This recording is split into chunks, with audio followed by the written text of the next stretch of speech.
Behind me, check this out. Yeah, a nice little lake there. And if you look over here, there's a dam. I'll walk over here. You'll see there's this lake runs into this dam spillway for when it's heavily raining. When it rains heavily, and it allows it to flow off through here.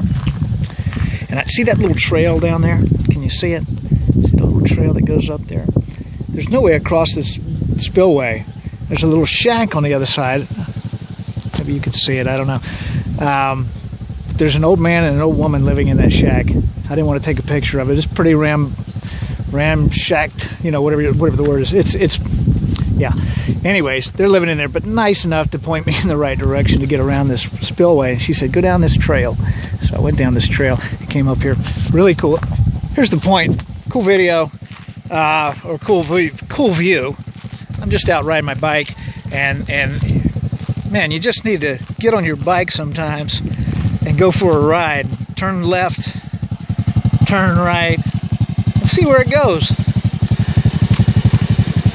You'll end up some cool place like this. Look behind me. You know, a sense of adventure is required when you're living life. Otherwise, you're not really living. So look, jump on the bike, take a ride. What an awesome day. I'm just out cruising around, have no idea how to get back to the main road. Don't care, because the town is on the other side of this lake, so I can figure it out. Meanwhile, we're out riding on dirt roads. All right.